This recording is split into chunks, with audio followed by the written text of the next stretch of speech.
النهاردة أنا هعمل البطاطا كريم برولي بطريقة سهلة جدا. تعالوا نشوف الطريقة مع بعض. أنا معايا 4 حبايات بطاطا حجم وسط في حدود كيلو، قشرتهم وقطعتهم مكعبات. هضيف عليهم مية بتغلي علشان تتسلق، وهرفعهم على البوتاجاز.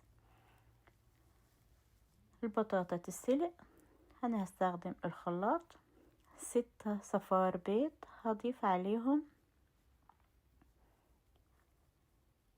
نص كوباية سكر. البطاطا اللي معاك مسكرة قلل السكر. هضيف فانيليا، هضيف رشة ملح، هضيف كوباية هاف كريم اللي هي كريمة الخفق، ما عندكيش استخدمي لبن. هضيف كوباية لبن وهضربهم في الخلاط لمدة دقيقة.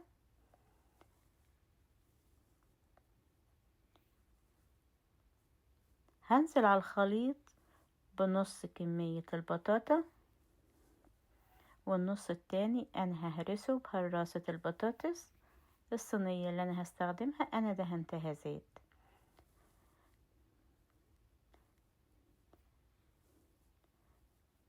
انا هعمل الكريم بروليه زي الكريم كراميل، هسويه في حمام مائي زي الكريم كراميل لما بنحط صينية وفيها مية. هوزع البطاطا في الصينية وهنزل بالخليط السائل. الوقت ده الفرن سخن على درجة حرارة 180 أمريكا 350. لو هتستخدمي صينية ألمونيوم هتضيفي خل مع المية. أنا هضيف مية بتغلي، هدخلها الفرن لمدة 45 دقيقة 50 دقيقة زي الكيك بالظبط. بعد 45 دقيقة و50 دقيقة هطلعها وهرش سكر من فوق علشان تاخد اللون الجميل. بتسويها كده. انا طلعتها من الفرن، هرش السكر على حسب ما انت حابة، ربع كوباية اقل اكتر. بتستوي في الفرن زي الكيكة 45 دقيقة 50 دقيقة. هرجعها الفرن تاخد وش بس كده، لونها جميل جدا. انا طلعتها هسيبها تهدى وهقطعها. هي بتبقى كريسبي من فوق. لو عندك المسدس ممكن تشغل المسدس.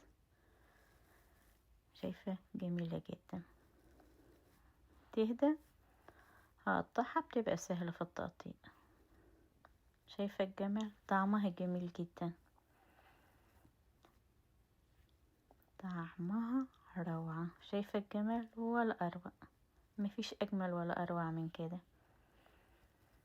طبعا البطاطا مغذية وجميلة جدا لعشاق البطاطا. وان عجبك الفيديو لايك وشير، اكتبي له كومنت. لما عملش فولو اعملي فولو علشان يوصلك شعار باي فيديو جديد ينزل. تابعينا على قناة اليوتيوب مطبخ مرمر، فعل الجرس علشان توصلك كل الفيديوهات الجديدة. اشوفك في فيديو جديد.